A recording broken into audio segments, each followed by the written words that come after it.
Un gusto saludarte desde los laboratorios de SSH Bolivia, la jaula de Faraday y Pi Media Televisión. ¿Qué es esto de la vida eterna? ¿Por qué el título de este video? Estás viendo en pantallas un Gen Chip. Es un chip genético que trabaja con tu ADN. Este chip lo que hace es, en el momento que tú naces, por ejemplo, hace un análisis de tu ADN. Obviamente puedes hacer un análisis de sangre, de repente un análisis de la saliva, de tu cabello, de lo que tú quieras cuando eres un niño o un bebé. Y esta tecnología que estás viendo en pantallas te permite saber a qué enfermedades estás más propenso. Entonces, gracias a la electrónica y la informática, puedes saber tú, obviamente unida con la genética, ¿no?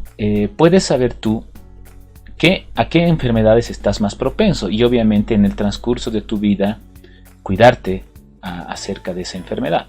Es decir, si este mecanismo tecnológico te dice, por ejemplo, que tú puedes tender a tener cáncer de pulmón, entonces tú en tu vida pues obviamente te cuidarás de no fumar y de hacer un montón de cosas porque tú estás propenso al cáncer de pulmón, ¿verdad? Desde este punto de vista existe una entrevista que realiza Oppenheimer a dos científicos, uno ingeniero, bueno, los dos son ingenieros, pero uno se dedica más a la neurociencia. Uno es ingeniero del instituto del MIT y él asegura de que de aquí a 20 años, estamos hablando del 2040, 2045, no va a haber más envejecimiento, es decir, se va a revertir el tema del envejecimiento.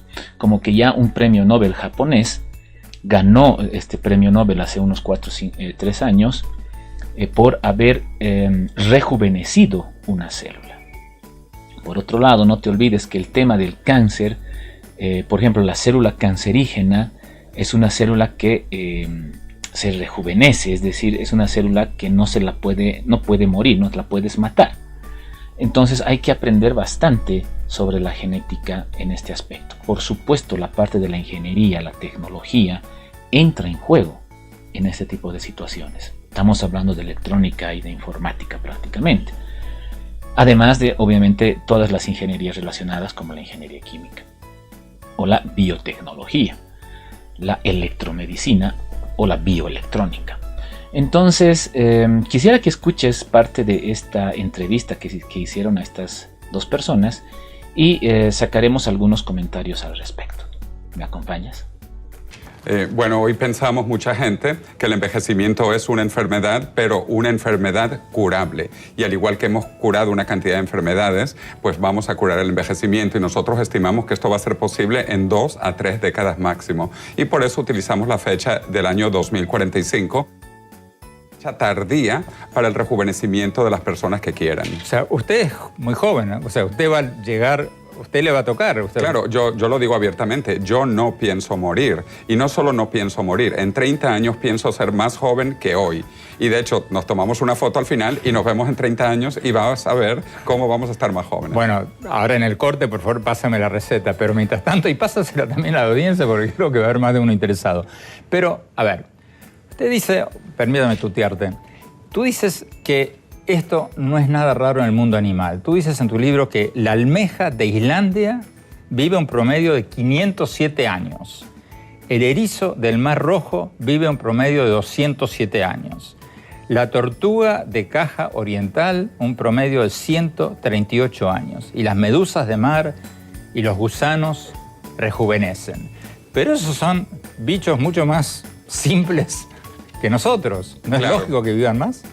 No, bueno, para comenzar en el libro explicamos cómo de hecho la vida apareció para vivir y las primeras formas de vida en el planeta Tierra, que son las bacterias, que se dividen simétricamente, son biológicamente inmortales.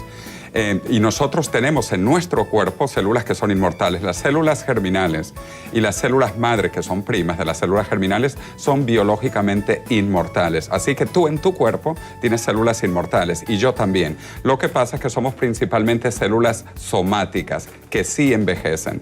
Entonces, cuando las células somáticas y el resto del cuerpo muere, tus células inmortales dentro de tu cuerpo mueren porque se acaba el substrato. Otra cosa muy interesante y que poca gente lo conoce es que el cáncer es biológicamente inmortal. Las células cancerígenas descubrieron cómo no envejecer y por eso el cáncer es fundamental, porque si comprendemos qué es lo que hizo el cáncer para no envejecer, lo vamos a aplicar al resto del cuerpo. Y compañías están dedicadas a entender esto. Y Microsoft, una gran compañía, ha dicho que en 10 años piensan curar el cáncer. ¿Cómo? Tratándolo como un virus computacional, no como un problema médico tradicional, sino descubrir las mutaciones del genoma que detienen el envejecimiento celular. Entonces esto hoy sabemos que es posible, que es científico. La prueba de que la inmortalidad es posible es que ya hay células inmortales, las células germinales, las células madres y las células cancerígenas. Además, hay pequeños organismos que son inmortales, aparte de los que tú mencionaste, estos que viven 200 años, 500 años, hay otros organismos que son inmortales. Las bacterias, que se dividen simétricamente, son biológicamente inmortales. Unos pequeños organismos como las hidras son biológicamente inmortales y pueden vivir para siempre. Bueno, precisamente porque la idea es rejuvenecer a las personas. Yo viví 3 años en Japón, en Tokio, y hay un científico japonés muy famoso llamado Shinya Yamanaka, a quien visité. Él en el año 2006 logró rejuvenecer células. Él hizo un experimento, esto es muy famoso, se llaman los factores Yamanaka, y cambiando 4 genes volvió una célula vieja en una célula joven. Por eso, al poco tiempo le dieron el premio Nobel. Eso parecía magia, reconvertir una célula vieja en una célula joven. Y se llaman los factores de Yamanaka, los genes de Yamanaka. Desde entonces se ha descubierto que es posible rejuvenecer las células. Más evidencia científica que le dieron el premio Nobel en 5 o 6 años después es increíble. Jóvenes. A ver, doctor Manes, en Argentina, vayamos al argumento original del doctor Cordeiro. Usted como neurocientífico, ¿está de acuerdo en que vamos a poder o ya estamos regenerando o revertiendo el proceso de envejecimiento de las células, que vamos a poder regenerar, rejuvenecer? Bueno, como dije antes, hoy la ciencia se plantea como algo serio encontrar mecanismos moleculares relacionados con el envejecimiento y de eso hay algunos datos, muchos trabajos científicos que están entendiendo cada vez más el proceso molecular del envejecimiento y también sabemos que hay cosas para hacer en la clínica diaria para retrasar la aparición de enfermedades degenerativas como el Alzheimer, tener una vida sana, podemos hablar más tarde de eso. Así que repito, la ciencia está pensando entender mecanismos moleculares relacionados con el envejecimiento y modificando algunos de estos mecanismos. Pero de ahí, eso es ciencia básica, de ahí afirmar que vamos a ser inmortal es un paso a pseudociencia. Una cosa es la ciencia con evidencia científica consistente, y otra cosa, a partir de esos datos, afirmar cosas un poco, les diría, impresionantes para el público, pero no reales desde la ciencia. Doctor Cordero. Bueno, mucho desconocimiento de tu colega argentino total. Pero perdón, Cordero, o sea, seamos justos, el doctor Manes es un neurocientífico. Bueno, usted pero es un ingeniero. Es un ingeniero. Pero no conoce lo que está ocurriendo en estos momentos. Lo que yo digo lo dicen muchísimas personas que están trabajando. El prestigioso doctor George Church de la Universidad de Harvard dice que en 2 a 3 años va a iniciar el rejuvenecimiento de perros. Está trabajando en esto, rejuvenecimiento de perros. Ya hay pacientes que están experimentando sus propios cuerpos con rejuvenecimientos. Una de ellas, que la llamamos paciente cero, Liz Parrish, ha logrado rejuvenecer las células de su sangre 5 años. O sea, ya existe. Pero claro, esto es tan nuevo y tan desconocido que la gente piensa que esto es imposible. Ray Kurzweil, mi amigo, que escribe un testimonial en mi libro, y qué bueno que lo tenías al comienzo, él lo dice también. El director de ingeniería de Google y fundador de Singularity University, gran amigo mío de hace muchos años atrás. Y él dice también, como yo, que él no piensa morir porque vamos a tener las tecnologías de rejuvenecimiento en 1 década, 2 décadas. Y por eso Google creó una filial cuyo objetivo es curar la muerte. Se llama Calico, California Life Company. Company, Calico, y el objetivo, repito, es curar el envejecimiento y eliminar la muerte. Mark Zuckerberg y su esposa Priscilla Chan, que es una doctora médica que estudió biología en Harvard, han anunciado que van a donar el 99% de su fortuna para curar todas las enfermedades, incluyendo el envejecimiento. ¿Qué evidencia hay de que esto funciona o va a funcionar? Bueno, primero este es el plan B. El plan A es durar todavía 20 a 30 años cuando vamos a tener las primeras terapias de rejuvenecimiento. Pero la gente todavía se va a seguir muriendo y para estas personas tenemos el plan B, que es la criopreservación. La criopreservación parecía pseudociencia hasta hace medio siglo, cuando se inició la criopreservación de espermatozoides y luego se inició la criopreservación de óvulos y de embriones. Actualmente existen millones de niños que han nacido a través de fertilización in vitro con criopreservación. Entonces también la prueba de que es posible es que ya hay millones de humanos que han sido criopreservados de chiquiticos. ¿Qué hay de esta leyenda de que Walt Disney está congelado? ¿Es cierto eso o es mitología? Es realmente una leyenda porque él murió en diciembre de 1966 y el primer humano criopreservado fue en enero del 67. O sea, por un mes Walt Disney quizás hubiese podido ser criopreservado, pero actualmente hay cientos de personas criopreservadas. Hay varios... Tú dices más de 300 en tu libro. Sí, en realidad, bueno, está aumentado desde que lo publiqué. Ya estamos en más de 400 personas criopreservadas y esto está aumentando. De hecho, aquí en Miami se ha creado un centro de criopreservación. Hay otro muy grande en Arizona, hay otro muy grande en Michigan. Yo estoy trabajando para crear uno grande también en España. Hay ya otro en Rusia, se ha creado uno en China, hay uno en Australia. Esto está creciendo porque vivimos un tiempo mágico entre la última generación humana mortal y la primera generación humana inmortal, que estimamos de 20 a 30 años. ¿Usted piensa que todo esto de la criopreservación es un delirio? ¿Por qué?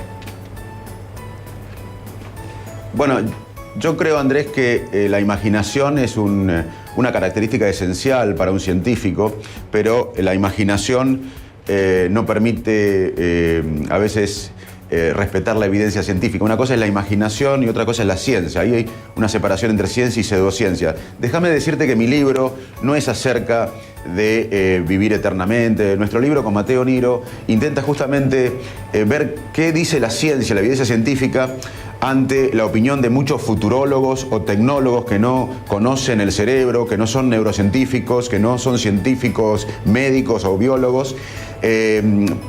Hay muchas afirmaciones. Una es la criopreservación, que desde ya te digo que es controversial, que si bien en algunos lugares, algunas empresas lo están haciendo, no hay ninguna evidencia científica que esto vaya a funcionar. Lo mismo que dicen que va a haber inmortalidad digital. Algunos futurólogos dicen que vamos a poder transferir la información de la mente a un formato artificial, por ejemplo, una computadora, y se olvidan de que el cerebro es mucho más que conexiones neuronales. El cuerpo y la mente no pueden estar separados. Eso fue un debate que ya la superó la neurociencia. Otra cosa que dicen es que va a haber una singularidad tecnológica. Los futurólogos, los tecnólogos dicen que va a haber una singularidad tecnológica donde la máquina va a superar al hombre. En el libro discutimos eso, que ya la máquina superó al hombre. Hay programas de computación que hacen tareas que nosotros nos cuesta más, las máquinas son mejores que nosotros para algunas tareas, pero para otras tareas los humanos vamos a ser irreemplazables para la empatía, el ingenio, la intuición, la creatividad, la autodeterminación, la conciencia, la empatía. O sea, el libro nuestro trata de ver desde la ciencia qué hay de verdad y de mentira, o de fantasía, o de imaginación en los dichos de muchos futurólogos con respecto a la criopreservación. Ni lo pusimos en el libro porque para nosotros, como bien decís, no hay ninguna evidencia científica que muestre que esto va a funcionar y es muy controversial. Ni lo incluimos a la criopreservación en el libro, pero sí incluimos el debate si las máquinas van a ser más inteligentes que los seres humanos. En síntesis, creemos que ya son más inteligentes para los humanos en ciertas tareas, pero los humanos somos irreemplazables para muchas otras tareas, para las tareas esenciales. También no creemos en la inmortalidad digital, que podamos, como dicen algunos futurólogos o tecnólogos, transferir la mente del cerebro a un programa de computación. Creemos que el cuerpo y la mente son inseparables. Para entender el cerebro hay que entender el cuerpo. De hecho, tenemos un segundo cerebro en el aparato digestivo. O sea, nuestro libro más que nada es ver qué dice la ciencia, la evidencia científica seria, con la opinión de muchos futurólogos en temas de inmortalidad digital, si las máquinas van a superar al humano. Y además otros capítulos lo dedicamos a entender cómo la vida moderna, cómo la tecnología, el celular, estar permanentemente conectados impacta en nuestra esencia, en la multitarea, nos hace menos productivos, nos estresa más. Además hay otro capítulo que habla un poco de lo que vos planteaste al comienzo del programa, de las epidemias actuales, la depresión, el Alzheimer, que son enfermedades muy prevalentes en el siglo XXI. Y el último capítulo de nuestro libro, que hicimos con Mateo Niro, El futuro del cerebro, es sobre cómo van a evolucionar las políticas públicas, entendiendo, aportando más datos sobre cómo los humanos en la realidad nos comportamos, decidimos y actuamos. Interesante debate, ¿verdad? Como hemos visto, existe una línea muy delgada entre lo que es ciencia comprobada y la pseudociencia. Sin embargo, desde el punto de vista de las enfermedades incurables, pues esto es muy necesario, ¿verdad? Estamos hablando del cáncer, del SIDA y de muchas otras enfermedades que se pueden tratar de encaminar su solución mediante este tipo de mecanismos. Ya existe la tecnología para poder abarcar diferentes tipos de tópicos al respecto. Entonces hay que unir la tecnología, la electrónica, la informática con la genética y muchas otras áreas para poder desenvolvernos en todo este contexto. Saca por favor tus propias conclusiones de este debate y te dejo los dos libros acá en pantallas de los dos ingenieros que son científicos reconocidos a nivel internacional. Espero que te haya gustado y te voy a brindar más información al respecto muy pronto. Un fuerte abrazo.